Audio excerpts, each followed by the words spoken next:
This is an 8-iron, and it's a dead shank. Wow. Way right. Oh, takes a hop off the path. You got to be kidding me.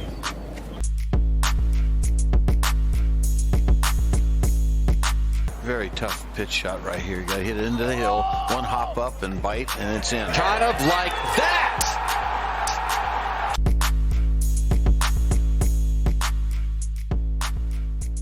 Well, I would like to welcome noted swing instructor and PGA professional Kiel Alderink to the Sub 70 Podcast Pro. I really appreciate you taking the time tonight to spend some time with us and talk a little golf. Yeah, no, I'm happy to do it. Thanks for having me. You know, I got big shoes to fill following Commander Riggins, so hopefully I can give you a good episode here. Yeah, Jack, that was fun, man. It's fun to talk to somebody with that kind of, and I know you're going to have him on your podcast coming up a little bit. But for people listening, when is that podcast you're doing with Commander Riggins? So we're actually doing it Thursday. Let me get the exact date here because I don't know exactly when you're airing this, but Thursday the 28th, 6 p.m. Central. So that's going to be on YouTube Live and probably Facebook Live, but more than likely YouTube Live under my academy's name, Champion Ways Golf. So yeah. I'll be blasting links out about that, and you can see stuff on my Instagram about that as well too. We're just kind of promoting it every day because, like you told me you introduced us, and I was just glued to the conversation talking to him. And I was just like, everybody kind of needs to be able to have a chance to listen to this guy. So I thought it'd be a great idea to go live with him and let people interact. And I think it's going to be a lot of fun. Yeah, I always say, you spend time with Commander Riggins and you leave that conversation, or I've been fortunate enough to be friends with him. And the personal time, I feel like I'm a better human being, a smarter human being for just spending some time with him. He's a no doubt about it. Great guy, and he's humble, but he's wise, and I really like the man himself. Like, it's taking away even the whole Navy SEAL thing. I think it's hard to separate the two because it kind of makes him probably what he is, but he's so insightful into performance and the mind and getting the best sort of us out of life that I enjoy being around him and spending some time with him. So I got a golf trip coming up with him in June, so that should be fun. And I know he's competitive, so it's going to be like, if he's on the opposite team, I'm going to try to beat the shit out of him and, talk crap to him. And, how the hell does a Navy SEAL lose to this guy sort of routine, right? I got to play it up. But if he's my teammate, I'm sure it's going to just be tenacious. Right? He's just going to, scrap and pull, and there's no quitting that guy. So, it'll be fun to compete against him. But I also, hope he's on my team for one of the matches. I'm sure we'll be switching it up. So, I'm looking forward to it. It's going to be fun. So, yeah, I'm sure you'll be great on this. But, there was definitely some cool insights. Our podcast was supposed to last 50 minutes, and it went, I think, an hour and a half or something. So, listen, I know my place. I'm gonna tee him up some questions. I'm just gonna get the hell out of the way. Exactly. People don't want to hear me at that point. Yeah, no, they want to hear from the guy who's been in the trenches and having bullets fly at him and surviving. Well, that's all of my podcasts, right? No one cares about me. Everyone wants to hear about how you can help them with their golf swing. So we're gonna do the same thing here with this tonight. So speaking of golf swings, and I'll get into this with you a little bit. But watch the match, and I was talking to some guys about this, and I said, as much as Brady and Peyton are gamers, they're going to struggle for a while playing up to their handicap. And it looked like they did. I don't know if you watched it, but Brady really struggled. Mm-hmm. As a coach, and I have played well under pressure, and I've also personally been exactly where Brady is, where it's like, oh my God, this can't be happening. How can I be this bad? The pressure can get to you. I thought he had the classic, signs of it where body stops, arms take over, had that sort of tight look to it. What did you sort of see? And if we are in that situation, how do we amateurs, fix that situation to play to the best of our abilities? Sure. It's very common, so my guess is what happens is because, Tom's out of his element. So you put him on the football field, and he's arguably the GOAT. He's won so much. And, if you ask him what happens if he misses a pass or something in football, I'm sure he's like, I just keep plugging along. I know the next one's going to be better. But, in golf, what happens is because it's out of his element, like he's trying to make himself look better. So every shot, I guarantee he was putting a little more value on it, trying a little bit harder, and essentially over trying and overthinking is the pitfall for most golfers, so every swing he's trying a little bit harder to perfect it, a little bit harder to perfect it, and you start consciously thinking about your movement so much that you're so tense you can't move. So hence you see the body stop and, arms flip, and you just can't put a really good rhythmic swing on it. And it's probably to the point by the end, I guarantee you would have told you I felt uncomfortable even holding the club because you start getting in so much in your own head about it. And it usually gets to a point, too, where it's just like you kind of give that mental give up, like, oh, whatever, just kind of move on. Have you had students where you've had to literally go through this with them, where in the sense like you're on the range with them, they're striping it, you go play their home course, they're striping it, you've seen it up close, the talent's there, yet when they go play a match or maybe a mid-am qualifier or something, it changes, and then how do you go then? So we see what's happening. Then what drills do you give people to stop that from happening? To just sort of, I don't know what you think, but I play my best golf and I just sort of see golf shot, execute the golf shot. Not much thinking, not a lot of mechanics. I have a good routine going. It's the same pace. It's the same way I go into the golf ball, but I let it happen. Now we all hope we can kind of get there. How have you worked with, my first thing is, have you had students you had to work with? And then B, how do we get to that place where it does seem more easy than difficult, even though we're playing competitive type of matches? Yeah, 100%. I see it on a daily basis. I work heavily on the junior side of things and competitive juniors trying to make their way up to college. And, I have a lot of juniors with, we'll say, intense parents. So, when they go out there, they're already pretty tensed up because they're worried about, the repercussions of not playing well, unfortunately. And you see it big time when players start to get in that mode. So how we go about kind of changing that, I guess, is really going away from mechanics completely and starting to, I call it changing the goal. So I start making the goal of the swing something super simple that they feel like they can control, like, rhythm, or just literally low tension where we'll do some, won't have them put their thumbs on the club just to feel the things loose and sloppy, where it becomes all about, like, just can you move and can you make the motion to get your body moving again? Because typically when players get that locked up, it gets so step by step. Am I hinging my wrist right? Is my grip right? And everything gets to be so hyper controlled that they just can't do it. I think that's what you were seeing with Brady, and you see that with, the person that's striping it on the range and then has the first tee and duck hooks it off, because it's a whole different visual cue. It's a whole different level of tension going up through the body. So if I had to really sum that up, tension is really the biggest killer. But yet everybody kind of runs to the range and is trying to do swing drills to master that. And then they get really frustrated when they start hitting it well in the range. But you don't have that same pressure on you yet. You don't have that same tension, so things tend to flow. And you're just like, well, why am I so much better in the range? And, people get so frustrated. You see that. Oh, yeah. Seen it, lived it. That's why usually like 2 or 3 cocktails before a bigger match, I'm kind of in a, a little bit of a more like relaxed state, like, whatever, just, see target and turn, right? Just keep, I always try to tell myself, just keep turning. Right? Just turn through the golf ball. That's, body stop, hands take over. So, well, if you think about that, sorry to cut you off, but like you just made it about one simple thing you can do. And that's the thing, is these players that are tensed up and having those issues, they're probably got 5 different things they're trying to do, which like physically slows everything down. It's just brain doesn't process information like that.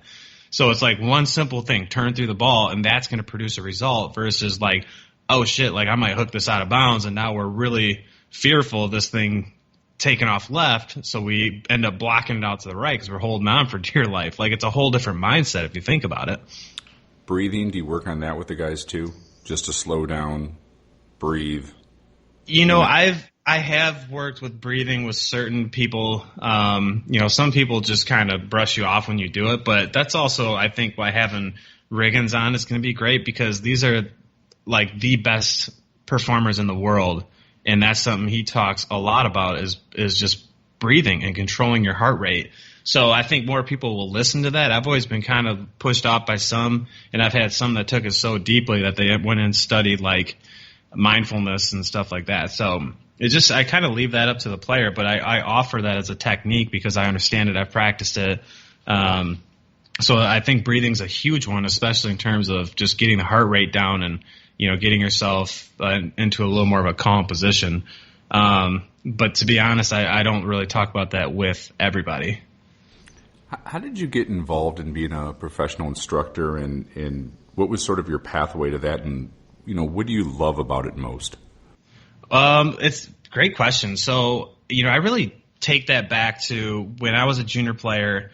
I'm a person who just like when I want to do something, I go full like 1,000% into it to get good at it. Like I just can't accept not being good at something. That's just always been my mindset. So when I took on golf, it was a really big challenge. The game was a lot harder. So I grew up with a bunch of great athletes in a very small town, and we won everything. We won at football, basketball, so everything seemed to come easy. Golf didn't come easy. So I really went into this like, what am I missing? And I got a chance to work with an amazing instructor, but I only got to see her every once in a while. Her name was Patty Butcher in Grand Rapids, Michigan, where I'm from. And so I would just kind of hang out and like really take notes and really listen. And like the feeling I had leaving a session, like I wanted to be able to give that to people. Like I felt so good. Like I felt cured. I felt like I could take on the world. So I was like, that's so cool. And then, kind of fast forwarding a little bit, like through college, I coached basketball, things like that. And then, in college golf, like I was actually on the range with people because I've studied so much. And, I had one of the guys on the team was like, hey, what do you think of my swing? And, I'm out there with and this is before the iPhone days, but I'm out there with a big VHS video camera taping people. And we're sitting there slowing it down and going through it together. And I was like, what, if I can even help just a little bit, it was just an amazing feeling. And I just kind of knew at that point, I was like, what, I'm just kind of done with normal school, we'll call it. So I just kind of took off and went to Florida to really study, get into golf and start mentoring other people. And I just knew that was the path right then. I had that feeling being able to help people get better and kind of solve their problems was just amazing. So I just had to run with it. When you have your I don't know if you call it a system, but when you have your concepts of how you want to work with students, do you sort of see it in like you have a technique that you think is applicable to most golf swings, and we're going to try to kind of get that? I think of that like Jimmy Ballard or something like that, who kind of had that system, right or wrong, arguable, or what was the Bobby Clampett of the golf book one? The Impact Zone? No.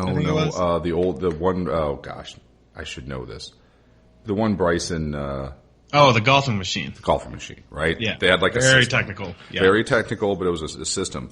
Mm-hmm. And then there's guys who teach like Butch, where it's sort of like he's taught Kelkovecchia, Justin Leonard, and DJ, who all have like completely different golf swings. And to me, like Butch sort of just refines their natural motion, right? Like Fowler's swing just doesn't look as dropped into me and quite as flat. It's he's Ricky Fowler, but it's taking really good and trying to make it great. But there's a lot to work with, but he kind of lets the natural motion happen versus what I think of like a Jimmy Ballard type swing. Mm-hmm. What's your process of sort of working with your students? Is it sort of one or the other or a combination, or how do you sort of see your how do you get your students to the level of their absolute best? Yeah, it's a great question. And, that's one that's been long debated in the golf world is, what is right? People have their looks and their systems. And I just could never fit into that. It just never made sense to me because, people don't move the same. And, I was always kind of unique in my way. And I think that kind of helped shape who I was too. So like, I'm somebody who really is borderline, I would call a stack and tilt player. Like I really load everything on the left.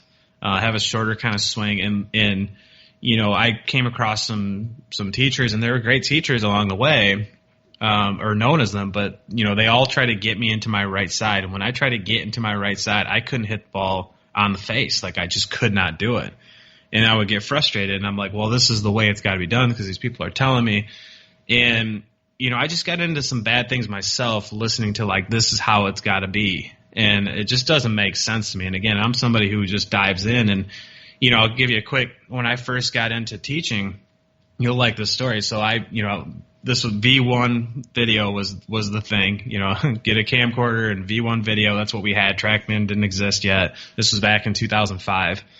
And so I get V1 and I'm downloading model swings for players to look at. And I'm like, I'm going to go through the top 10 players in the world and I'm going to use those videos. Well, Tiger was number 1. Of course, I'm going to show people Tiger because, he's Tiger. And I'm looking at, number 2 was Vijay Singh. And I'm like, well, I can't show people Vijay's swing because it looks goofy and his hand comes off the club. And, 3 was Furyk. And Furyk, I can't show people Furyk's swing. Are you kidding me? And I'm, literally picking off, 4 or 5, 6. I can't show these people. Mickelson's, way across, the line and long in his swing. I can't show that. And I kind of started thinking, I'm like, wait a minute.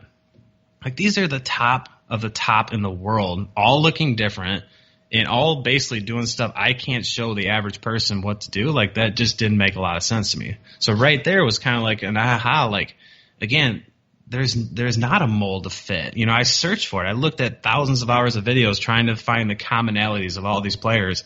And really all I could find is they knew how to put the ball in the hole. They did not look the same. And it stays true today. I would say the Korn Ferry Tour has more of the cookie-cutter swings than the PGA Tour. Those are the guys that know how to score. The other ones are just looking good on video. But most of the guys at the moment of truth, though, kind of look the same at impact, though. You'd agree sure. there, right? Yeah, so that's sort of they all get it there, right? Yeah, they can control it. They can control the face and the bottom of the swing, and they can make the ball do what they want to do. That's the big thing. They're all adaptable. They can hit draws and fades and high and low. They're not, and that's the thing with the model swing, if you will, and that's where it all falls apart is because we're not on a flat lie all the time. That's all the model swing is good for, is if you're on a flat lie. I'm going more with the Furyk swing where you would look at it and you'd go, but at the moment of impact, it's perfect. Huge clearing of the hips, it's right next to his side. It's amazing how, to me, they get there in different routes. But boy, there's some fundamentals that to hit to be a great player, they all sort of at the moment of truth, it's in that quote unquote position, right? And then the question is, exactly. How do you allow them to get there on their own accord at some level? Because you said all the bodies are a little bit different, and I agree. I think if you get too technical, where it has to be, an absolute. I'm trying to think of besides Adam Scott. Who just has the most technically beautiful golf swing? I'm kind of even thinking now, who's a top 10 player in the world that doesn't have a little bit of uniqueness to it, right? It's interesting. Justin to say Rose that. Is pretty robotic. Yeah, it's a pretty good swing from repeatability. I think Justin Thomas's swing's pretty technically sound, isn't it? Sure, if you're teaching a book, right? Exactly. But there's some, I'm trying to think of, DJ's Koepka's. I don't know if, I wouldn't be athletic enough to make that move. Right.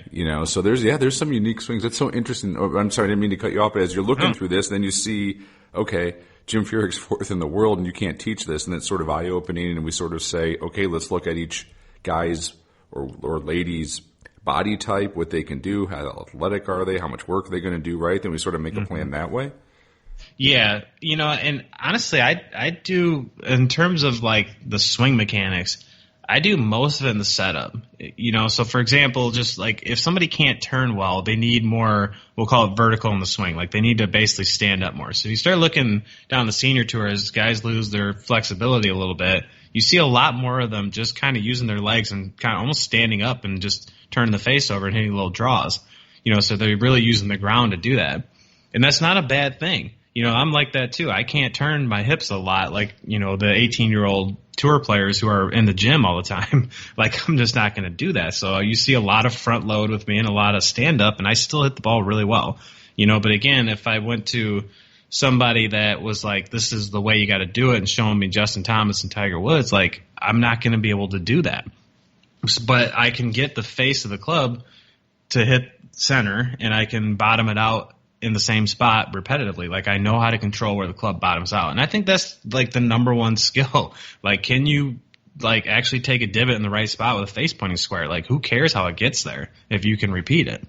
What did you think of when Brandel kind of got into it with all the PGA members of America of saying essentially they've been teaching the wrong way for an extended period of time, and his game was ruined from the modern teaching compared to where Brando was as a, college golfer, et cetera, et cetera. Where do you sort of come down on that side of him and Michael Breed's little, back and forth? And I mean, I know it's great theater on Twitter, but right. Do they both have a point, or where do you sort of see that one? I absolutely love Breed's response. Because I just think that's true. I think Brandel's got a chip on his shoulder that he never got as far as he wanted to, and he's blaming other people. And to me, that's just a bad character trait. Like, I'm somebody who really values character in people, and, you got to own up. And, he bounced from all kinds of different teachers, too. He never really committed to anything from what I know. Let me make that clear. I don't really know the history, but this is coming from other people who are probably a little sore about the subject. But so he's just looking for the tip of the day, and he got mad that some teacher didn't help him get to the level he wanted to be. So I don't really think he's got a great point there, because you look at the players today and the information and the coaching and the technology. I mean, people are scoring better anyway. I mean, that's an old argument is, who's going to be better, the Nicklaus era or now. I mean, that's one we can't ever talk about, because just the equipment advances, like sub 70, awesome equipment like that. And it's just, it just doesn't make sense. So I really appreciate Breed stepping up, and Michael Breed is a super stand-up guy. I mean, he's like somebody I really, really admire. And, he's not at all like he was in the golf field. 'Cause I don't know if you've ever met him or seen him in person, but, I've had a pleasure of having a few conversations with him in person, heard him speak. I mean, he is a pretty amazing dude. Like, he's a really, really awesome stand-up guy. So, I appreciate him kind of taking a stand for, what it is and not letting Brandel. Because, Brandel, that's reckless of him, too, because he's saying that on TV, and he's going to discourage a lot of people from wanting to get help. And there's a lot of great coaches that can help people and help them play better and enjoy the game more. And essentially that's what it's all about. No, I mean, I'm first in line on that one. Dave Paglow at Kishwaukee Country Club, my home course. When I was going to start having kids and had to have a golf swing that was a little bit more repeatable and not as, I'm 40 in my mid 40s, so grew up playing the low hook because old equipment to make it not spin. I'm still old enough where you had to do that, and we had to kind of get it more tailored to the modern game, and stunk for 1 year sticking with it. But, the pro was right, and, the club pros know what they're doing, right? They can look at someone's golf swing and say, what are we trying to accomplish here? And if you put the work and effort in, it's, like I said, my golf game is better from our pro. I mean, Dave's a great teacher. And, I can have a golf swing now. I don't have to time out as much. And with the modern equipment, you can do that a little bit more. Swing through more with your body and less hands. And if it fades 1 foot, you don't lose much off it anymore like you used to. So right. I'm a big proponent of the club pro. My game's definitely gotten better from working with ours. So interesting. It's always interesting sidebar when Brandel throws something, throws a hand grenade out there and see what happens. On another note too, just one more thing on that. Like I got to go to a lot of the golf magazines to put on these top 100 teacher summits, and I got to go to a bunch of those. And Brandel actually spoke there, and it's kind of the same thing. I mean, he basically said, like, a lot of what I say is for media fire. So I give him a little benefit of the doubt, because sometimes I know he's saying things just to kind of stoke the fire and get, like you said, people activated on Twitter, and because it gets the ratings up. So that's kind of his job, right? At some level, the Golf Channel is to say strong opinions. It's sort of what he's paid for, right? I mean, but no, I thought it was just because there is this sort of debate on. It's probably always been there. Where does has modern teaching made players better on tour or less? Were they better when the guys just naturally had their swing, or is it better when they tightened it up? There's always this debate going on, and probably was. Sure. When Bob Jones was around, they probably had the same concepts of, what era is the right way to swing the golf club. So it's probably a never-ending argument people have. But I always think the debating back and forth is interesting to watch and see the points they both have. So, well, people don't like to be wrong. I think that's what it boils down to. So when you really teach a certain way and somebody comes around and says, look, that's maybe not the best way to do it, people get really offended by that, and not bringing politics in at all, but that's like the political war, right? This is my way, it's how I see it. And if you don't see it my way, you're an idiot kind of thing. And I think that's what's starting to happen. Well, that's what does happen in the golf world too. And, again, going back to this Top 100 Summit, I mean, I literally had to stand between, I won't name any names, but I literally had to stand in between two teachers because they were ready to throw blows over the golf swing. I'm not kidding you. And both can probably work. Right? Yeah, like 100%. Right. They're both successful teachers. Like, right. And that's what I'm kind of standing is I'm pushing them away. Like, you guys, like both of you have been very, very successful and written books. Like, there's what's the point here? Right. I mean, like you said, you can talk. I know let's take the stack and tilt thing. Right. Well, that was in vogue and out of vogue, and in vogue and out of vogue. Yet there's still guys on tour. I'm thinking like Sergio, right? Pretty much just stacks it, fires through. Colin Montgomery. Then there's guys who come off the golf ball. Get way into the right side. Vijay Singh, right, comes way off the golf. Both have been pretty damn successful. Yeah, 100%. And making it work. So that's why I always think there's, you could argue either side of that coin. Right. And both guys have made it successful. So I think I'm with you. My opinion is, if it matters, if anyone honestly cares, is I think there's a multitude of ways players can swing the golf club as long as the player has confidence and they're comfortable with it, that there's not just one method. And I think it's been proven over time that it can work in a multitude of fashions.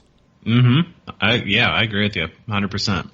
Well, speaking of, teaching and like we were talking about this practice, we all have to practice. We're going to put these changes in. And I know you have some systems and, or I should say some concepts of how to make practice better and more useful to your students. So let's talk about what you try to put out there when you're working with somebody, or what's your thoughts on, are we not practicing the right way? How do we practice the right way? Like, how do we get the most out of the practice we're putting in? The one that really shocks people about when I help them with their practice is I never write a practice plan that incorporates more than 20% of the time on technique. Like, technical work in my practices are such a small part of it. And the reason for that is, again, number one, like technique work on the range, it's just all flat lie, no consequence, and it just doesn't really translate, honestly. But there's still a need to have good technique. However, if you really train your technique well and you know what you're doing and you just kind of stick to like the one drill or the one feel or whatever repetitively, like you can commit to that. But too many players are out there with the swing tip of the day and just trying to figure something out. So I want my practices to be, very game-like if possible. And one of the biggest skills in any really sport, but really in golf, it's called reading and planning. Like, we got to be able to look at a situation and make, a read. Like, how far is it? What's the wind, the lie? What type of shot do I need to hit? And then we need to be able to execute. So, like, that decision-making process is such a big deal on the course. And when we do repetitive stuff on the range, we're robbed of that. So even in the short game area, putting, if we throw 5 balls down and we just hit the same putt and we're not in routine or do anything like we do on the course, like, that's not valuable at all. That's literally just being out there in the sunshine. So, 80% of my practices are players are doing full routine like they are in the course. There's all sorts of variability. So, again, if I have 5 balls, they're scattered. They're never in the same spot. So you have to make that fresh read every time. Again, that could be reading the green. It could be reading the short game. Where do I need to land this? What type of trajectory do I need?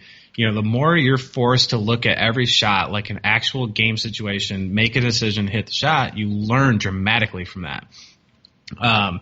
So that's kind of the biggest things. And then secondly, one of the things I always say is that players spend like 80% of their time on like 20% of their game, meaning they spend the bulk of their time with a darn 8-iron or 7-iron in their hands. And if you really look at the stats from almost anybody across the board, like the amount of times we hit a 7 or an 8-iron in a round is maybe 5 or 6%.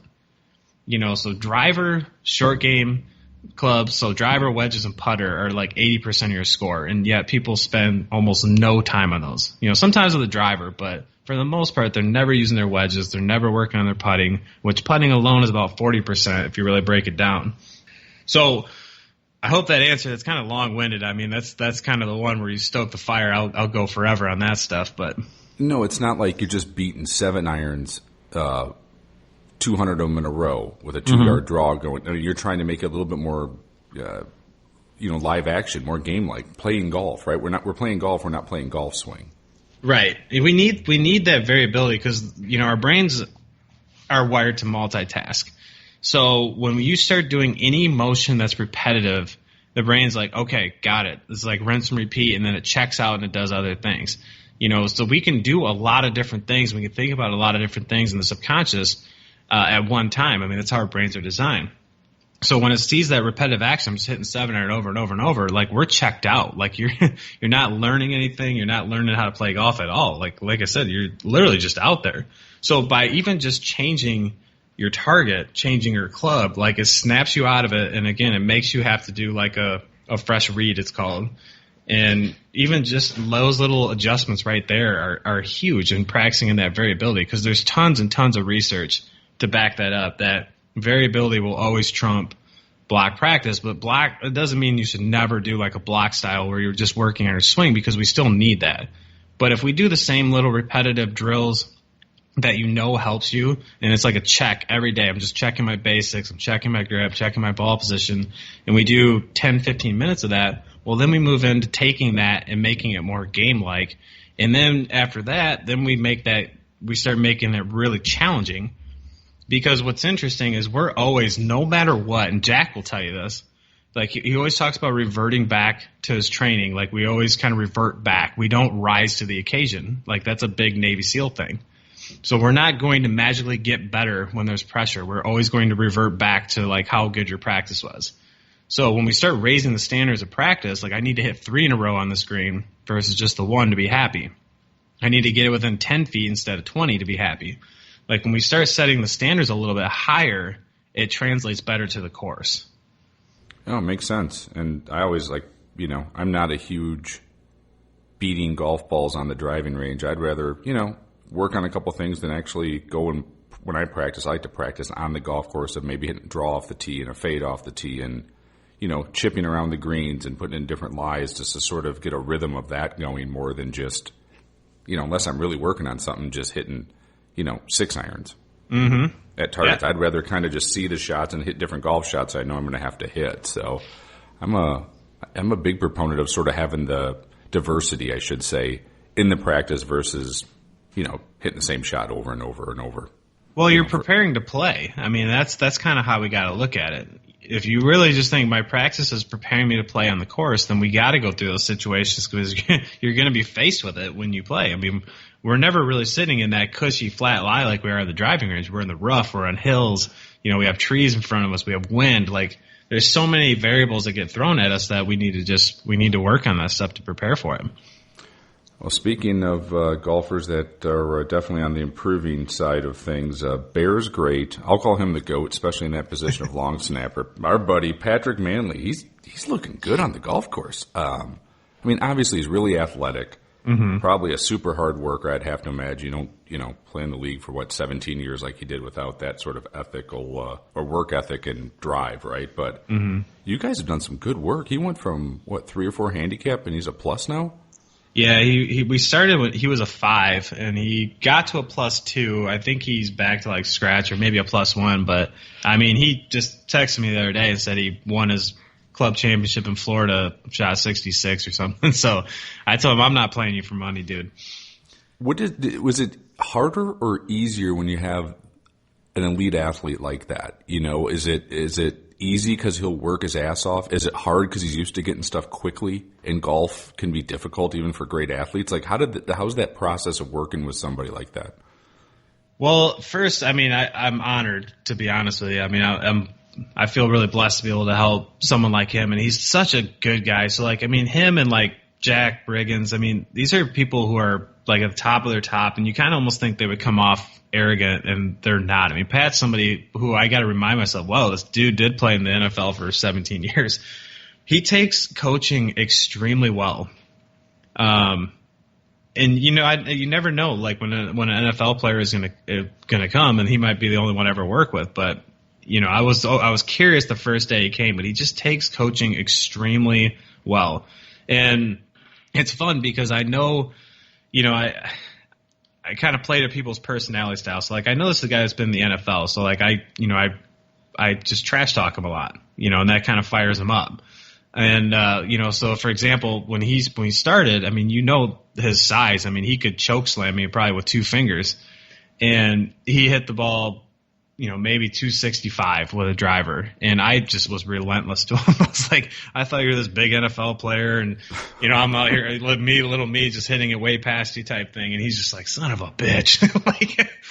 But that that kind of stuff like drove him. Right. But he's the type of guy that when you give him something, like he's just going to take it and he's going to go grind on it. He's not going to look for the next thing. He's like, I got to get really good at this. And, part of that was just me kind of talking to him about, like, we literally had a conversation after a lesson one day. He was just kind of hitting some putts, and I just said, he was doing what I just was talking about a minute ago. He was hitting 15-foot putts, just like 6 balls in a row, just standing there hitting them. And I just said, hey, Pat, when you were practicing, your long snapping and you were preparing for a game, especially like in the wind, we'll say, I said, did you ever just stand there with a rack of balls and just kind of fire them back there? He's like, well, no. Every time was a new snap, was a new count. Basically went through everything. And, he's interesting too, because there was really no long snapping coaches back then. Like, he figured this all out on his own and created his own stuff. So he's somebody who kind of gets it already. So all I did was just started to bridge the gap and just say, look, when you were doing this, preparing for the Super Bowl, what were you doing? And we started taking it. I was like, okay, look at what you're doing when you're working on your golf game and you're trying to improve it. Now look at what you were doing, preparing and getting better at long snapping, because he was a lineman. He didn't come into the league as a long snapper. He had to figure that out to keep his job. So he's like he's not dumb by any means. He's a very smart guy. Like, this is what I need to do, and I'm going to get really, really good at it because this is how I'm going to stay in the league and do this. So really all I did, I can't take a lot of credit. I just kind of showed him the light of what he already knows to do so well. And then, we worked on his mechanics a little bit too. That helped, and short game shots and things like that. But I can't take all the credit. The guy's a hard worker. He's a great athlete. He's an NFL athlete. So I think it was pretty easy, to be honest with you. Another one of your guys, Jordan Hahn. I got a great story. My buddy Double G, Grant Goltz, he's a great player. He played with him when I was like at an amateur tournament up in Wisconsin. And Jordan Hahn is like, what, 6'8", 6'9"? 6'9", yeah. 6'9". So Grant knows who he is, and, Grant thinks he hits it pretty far, and it's not like a 460-yard hole or something. And, Grant gets up there and pops his driver, 290 or whatever, and he said, this kid, he's telling me the story after it happened, he goes, this kid, hits a utility club off the same tee 15 yards past me. And I went, what the hell? And he said, man, is this kid good? Grant called it back then. He was so impressed with this kid. He said he could really play. And, my buddy, who usually hits it past everybody else, just got smoked that day from a distance standpoint. He's like, the talent was really there. So, got to be proud of him. He's, got Korn Ferry Tour status. You guys must have done a lot of work. And what's it like working with an arc that's, that big? What a weapon to have if you can get it dialed in. Well, for sure. So the backstory on this, I met Jordan when he was going into 8th grade. Or maybe it was 9th grade. It was one of those two. He's going into 8th grade. So Jordan and I have known each other for like 9 years now. When I met Jordan, he was 5'6". So, and I'm not kidding you when I tell you this, he grew the bulk of his growth in like one winter. Where I remember he kept showing up like weekly to check in, and I kept looking up and up more. I was like, oh my gosh. And he got really uncoordinated and was, he came in as a pretty good junior, and then had a really good like first summer as we started working together. And then he started hitting this growth spurt, and he got like bad. And I was almost for sure they were going to just ditch me because he was playing like really pretty poorly. And, I just stressed him. I was like, look, when you're growing that fast, like, that's rough. Like, we got to retool everything, because he had a pretty, typical 5'6" kid like Justin Thomas swing. He had a little more depth to his arms and stuff like that. Well, when he got really tall and lanky, if he got that same swing, he would get super stuck and hit these huge sweeping hooks or big blocks. So we had to retool him and get him a lot more vertical and start to use his height. And I'll never forget this, and I tell this story a lot. His dad was with us one day, and his dad is a very, very smart man, engineer. And Jordan was kind of getting mopey. He's like, oh, there's no tall golfers on the, PGA Tour and yada, yada. And at this point, he was like 6'5", 6'6", or something. And I just looked at his dad. I said, what's the mechanical advantage he has over me, at him at 6'6" and me at 6 foot? And he just kind of did the math. He's like, well, about 30%.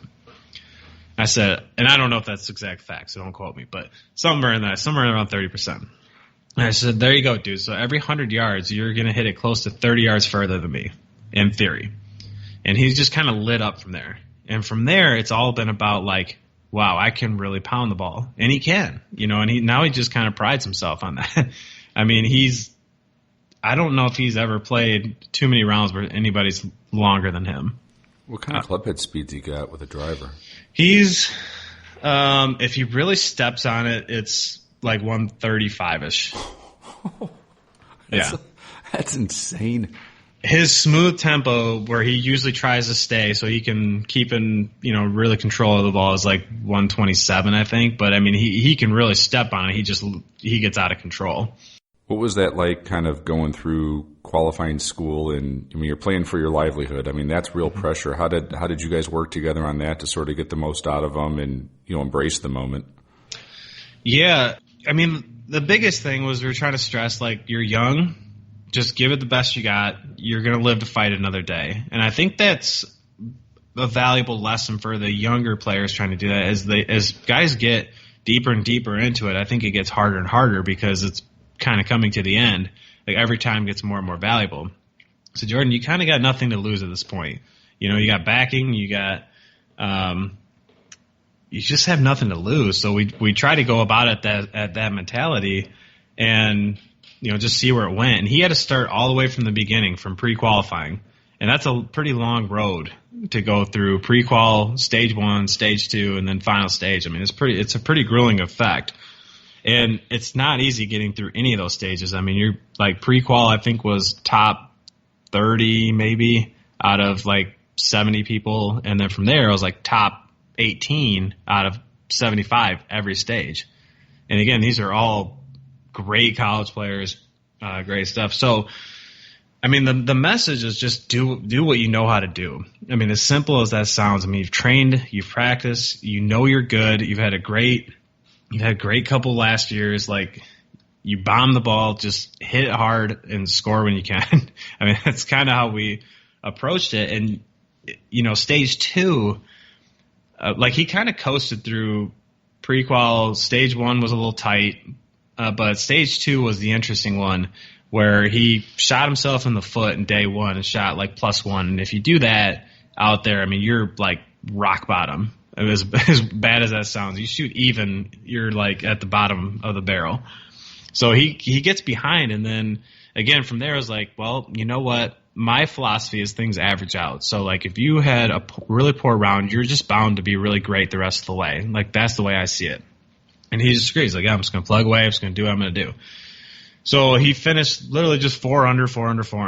And he climbed his way back up. Actually, I'm sorry, he shot 6 under the final day.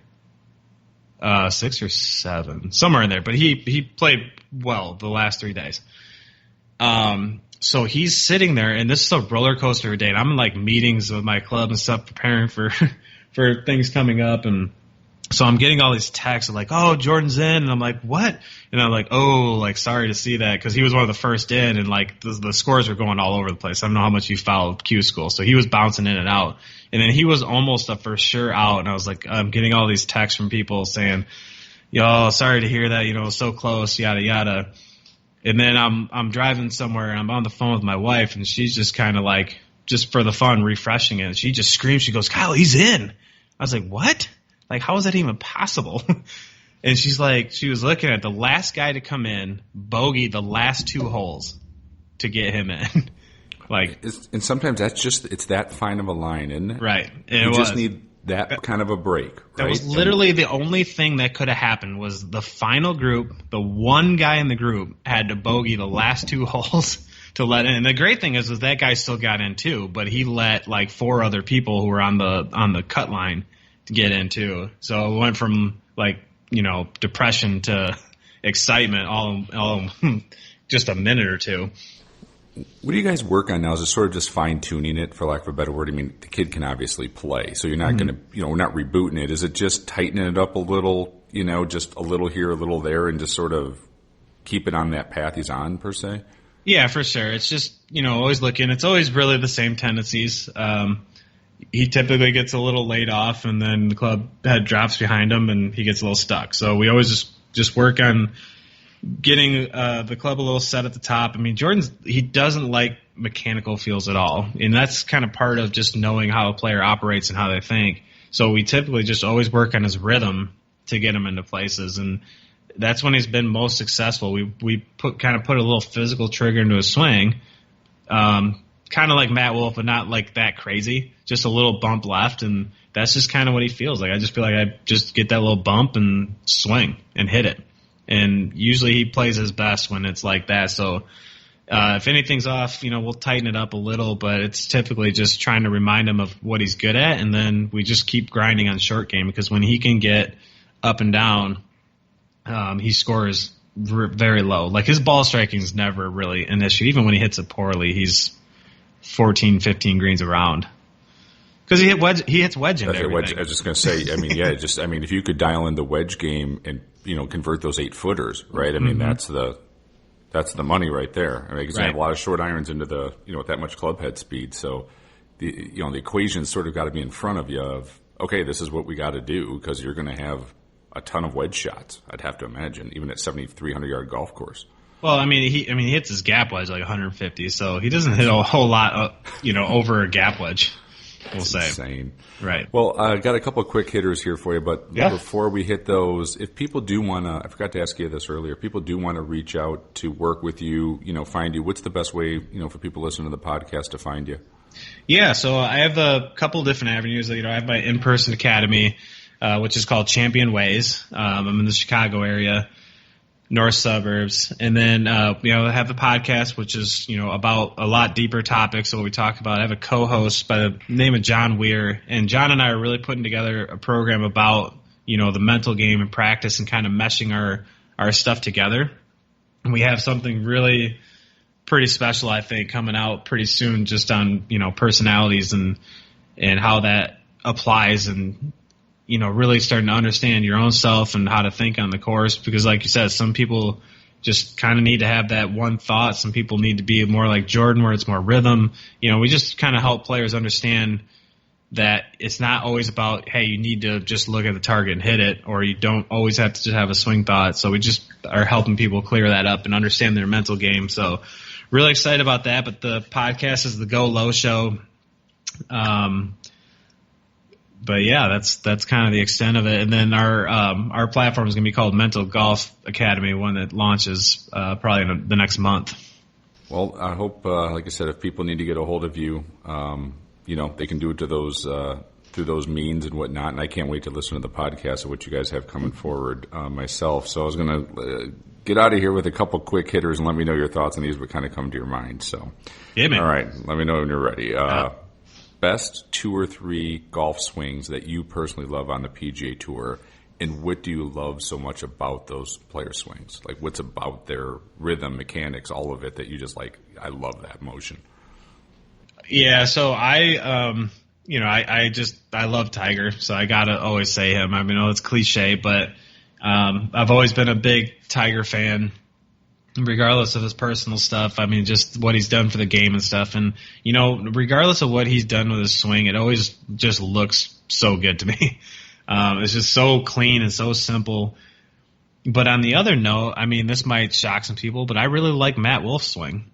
Just because, I mean, it's as goofy as it looks, it's got a lot of rhythm to it, and he repeats it, and he does it with a lot of confidence. So maybe it's just I like how he acts and stuff, but I kind of like the swing. It's grown on me, we'll say. I think Tiger's swing looks good as it has in a long time. I thought when he was under Foley, it looked a little stiff and, kind of just looked, what's the way I'm looking? It looked like a big, strong dude trying to kind of lash through it. Now he looks a little thinner. It looks like there's a little more rhythm to it. It's a little less army, or it just flows much better. I'm trying to describe art of watching a swing, but to me it looks looks like he took 10 years off his body or whatnot. It just looks cleaner to me. Well, I think he's getting back into like what always made him great, which was, his feel and the ability to work shots. And Foley has been very successful, and I don't want to say anything bad about him, but he fits a certain kind of personality of like the Justin Rose, who is more of that engineer type and very mechanical and likes that science-y kind of approach. So it just wasn't a great fit for Tiger. So, Foley and Como are both very high-tech teachers, I'll call them. And again, that's really great for some people. But Tiger is always somebody who's like, he even was on a video just talking with Jason Day, and he's like, I can't even hit to spots. He's like, I just kind of see the whole environment. I feel like you hear what he says, like I feel and I sense things. Like you take a player like that and you start getting him thinking about numbers and positions, like it's kind of what happened to him. He couldn't play as well. Yeah, it looks freer to me. Maybe that's what I'm looking for. His golf swing looks more free to me now, where he just sort of sees, I want to hit a cut, I hit a cut. If I want to hit a draw, I hit a draw. And the mechanics are there to do so, but it just looks like, in that match from this weekend, it looked free to me. Mm-hmm. It just looked free. So I love where his golf swing is right now. I think he's going to be back. He just won the Masters as of last year, but he's going to win again for a while, I believe. Yeah, as long as if he can keep swinging like that, as good as he putts it, and as good as his mind is, yeah, there's going to be more victories. He's, as long as, like you say, he doesn't break down, he's going to be tough, man. He's looking good. Right. You live in the North Shore of Chicago, which has some, great history of golf, great golf courses, all of that stuff. What's a couple of your 2 or 3 favorite courses to play in Chicagoland? I kind of knew you were going there with that question. This might shock you, but I think I've played a total of 8 courses in Illinois. What? You're a pro. Call in the favor. I know. But as of last year, I actually started committing to playing more because I just, I'm getting a little older, and but I'm just always that person where if I can help somebody, I would always rather help them than go just play for myself. So truthfully, I haven't played a lot. However, I'll still give you a few. I really, really enjoyed Stonewall Orchard. I don't know if you're familiar with that place. Mm-hmm. I am. It's a really good public place. I just kind of like the setting of it. It was challenging, and there's just a lot to it. All right, so speaking of Jordan, he's a member at Bull Valley. Like, I have a serious love-hate relationship with that place. I'm on the hate side. I think it's just kick the shit out of me. It's so hard sometimes. If you're slightly off, it just beats the crap out of me. It's just a beautiful plot of land. I'll get that. Yeah, but it's kicked my butt a bunch of times. But I also contribute a lot of that to Jordan's success of just playing that place and toughening him up through his career too. So I do like that place. I'm trying to think. I had another one on the tip of my tongue, but give me 1 second here. I'll defer back to you. Like, I don't know if I should say this, but like Conway Farms, I think is kind of overhyped. What's your take on that? Yeah, I'm with you on that. It's solid, but to me, this Chicagoland area has such rich history of, the classics, right? Exmoor, Chicago Golf Club, Shore Acres, Beverly, Medina, Old Elm, right? I love Old Elm, right? There's so many classics that those to me are the creme de la creme of Chicago golf, right? Sure. Beverly. That those to me over any of the modern courses, I even like the class over like Butler National. I think those are, if you can go play Exmoor of original Donald Ross and those greens and that complex, to me that's still the best, Evanston Country Club, also a Donald Ross after a restoration. Oh my gosh, if you love Golden Age architecture, right. It's just brilliant. It's just absolutely, Skokie. Oh, I love Skokie, right? Like that's my utopia right there. So I always go to the classics, right? More than, Conway, which is a fine golf course. Don't get me wrong, but like I think those are, you go spend a day if you're fortunate enough to play Shore Acres, man, and that's That's an afternoon right there. Mr. Seth Rayner knew what he was doing with that piece of property. It's just brilliant. Yeah, I've been on the property, but I just have never actually played there. And Evanston, I walked it actually for one of Jordan's college tournaments, just watching him, and a great course. Was it Sunset Valley or Ridge? What's the nice country club? Which one? Is it Sunset Valley? I'm not sure on that one. Where's that one at? Well, it's kind of in that same area, or like in the Northbrook area? I don't know, but they had the Western Am there a few years back. That was a pretty nice place too. Yeah, there's so many good classic old clubs up in that area. Like I said, the history is just great for Chicagoland. But no, Conway I think is solid, but it's not. It's not Chicago Golf Club. But how many are? It's funny too because everybody I know a lot of members at Conway and they were all hyped about the BMW coming there, but year 2 of it coming there, they're like, all right, this is ridiculous because it shuts their course down. Yeah. It trampled and the rest of it. I mean, that's why I think most of the higher end clubs, they don't want it. Right. They don't want to have their course closed for 2 weeks beforehand to get it perfect, and the consequences afterwards. It's good exposure for the club, but. In some of these classic courses too, they're too short. You couldn't have an event out there, right? You could have maybe what Chicago Golf Club did, where they had the women's U.S. Open out there for the senior ladies, right? And that's perfect for them, at 63 or 6,200 yards. But some of these places are just too short for a modern event. So you got to have a course like a big boy course like Conway that's long enough, and they still go low. I mean, right. But you have to have the room, and you have to have the infrastructure. But yeah, I don't know if I'd want to have my course shut down for a couple of 2 or 3 weeks right in the middle of the season. That'd be tough. Yeah, and that wouldn't. We only have with Corona now, a 4-month season. Exactly. Well, if you can get. If you can get on the Shore Acres or Exmo, which I'm sure you can, but you should take the time to go play some of those classics that are up in your area, right? I mean, it's like playing golf in the museum. It's history, the greens at Exmoor with Donald Ross. What was in the water? Because it's just genius. The runoffs and the nuances. It's just so good. It's so good. Right. So, yeah. You got to go play every now and then, pro. I know you're helping everybody, but you got to go out there and sneak a few of those rounds in. Such good stuff. Right. Such good stuff. Well, thanks for taking the time. I really appreciate it. Look forward to hearing the podcast with Jack Riggins you have coming up this week, and keep me in the loop of what's going on. I'm looking forward to seeing all you guys' progress and stuff you're working on. Well, I appreciate you having me on. It's always fun to talk and keep the good stuff going with Sub 70. We will, my man. We will. Thanks, Pro. I appreciate it. Absolutely.